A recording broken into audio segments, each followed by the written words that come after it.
we live in a time that we have talked about it like the return of the divine feminine, or the feminine energy that is coming in. We've been saying this for a number of years. People have not really known just how it's going to manifest, and we still don't know just what all it's going to bring with it. But it's important that we get grounded in the subject. It is affecting us.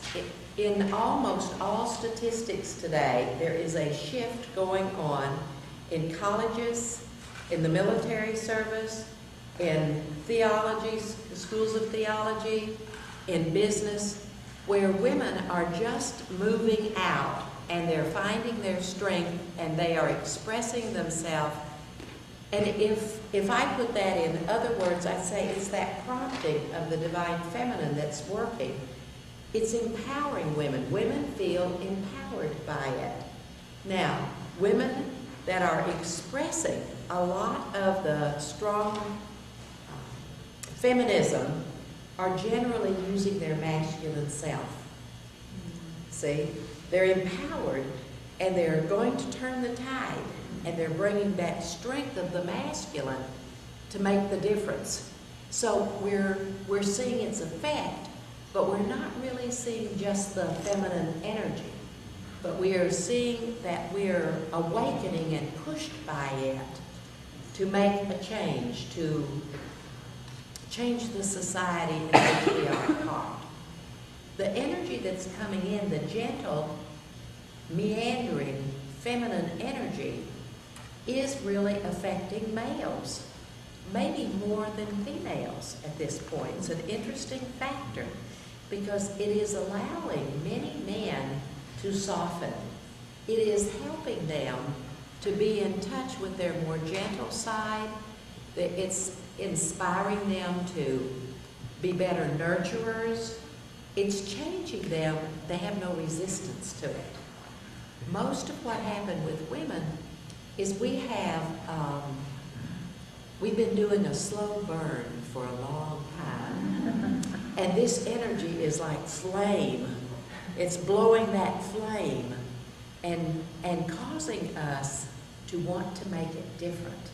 So in some kind of ways, and I want to point this out because I think that you can get a picture of it in the gentle side, and because Sophia is of herself a gentle influence.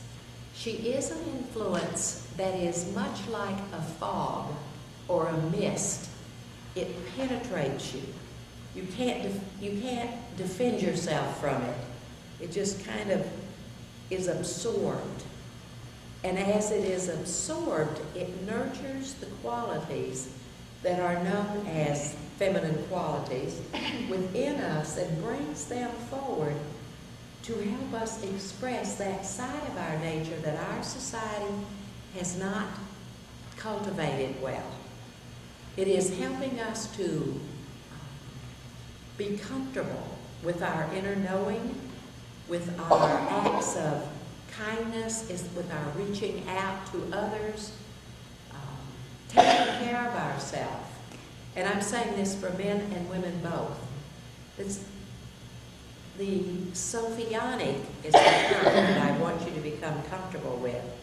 The Sophianic influence, or Sophianic Christianity, is the most correct name for mystical or esoteric Christianity. It's not a popular name.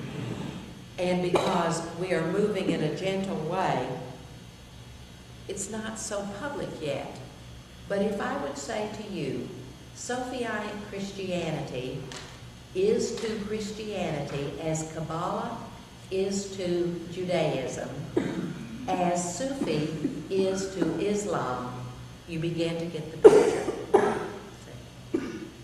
It's the aspect of creating the consciousness it inspires rather than the rules that someone somehow wrote down to be the dogma. Every tradition has this gentle kind of aspect that is the real spirit of the the body of wisdom, not the dogma. And so Sophia tries to help us become aware of the spirit of Christianity, the relationship to the Christ. Feminine energy loves relationships. It is the part of our feminine nature to nurture relationships. When we begin to meditate, you put yourself in posture and you begin this process of building a personal relationship to the Creator. Prayer and meditation are communication devices to help us communicate with the source of life. As we are working with the ideas, prayer usually is taught to us first. And it is generally because our emotional nature, especially as we're young, our emotional nature is very close to the surface.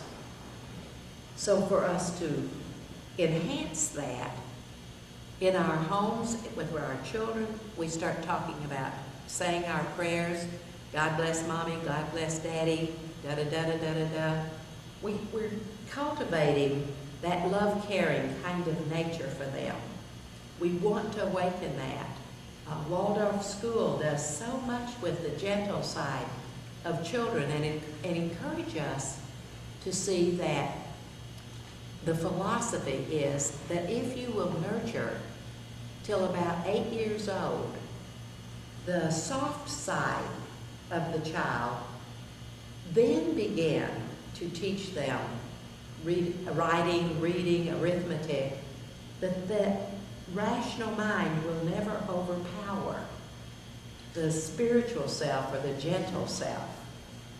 But that if we take children and teach them to read too young, if we teach them, and we're very proud of that. We've all been proud of our child at 5 or 4.5 or something when they could write their name. But this Steiner approach says, don't worry about that. But you don't need that side of our nature is gung-ho. And when it wakes up, it can be very demanding. But cultivate music, art, movement, softness, sensitivity. Encourage an expression of the feelings. Help them to learn how to show affection, to have pets and care for them. This is bringing that soft nature and letting it live here with us first. Now, I doubt seriously if any of us were raised that way. Some might have been. But most of us grew up and went to schools and were taught to excel in the subjects that were offered to us and prided ourselves on getting an A and being outstanding with the tools of the rational mind. In the idea of the feminine is that there is an inner knower and that it lives on every level of our being. And this is the way I like for us to talk about it. I like for us to believe, to think, check it out with how you feel about it, that the cells in the body, the organs in the body, have a kind of innate intelligence. I didn't know how to do puberty, and I bet you didn't either. But something in the body knew how. There was some kind of intelligence that knew how to change and evolve and change our nature and mature us. When we're going to have a baby, we can read lots of books about having a baby.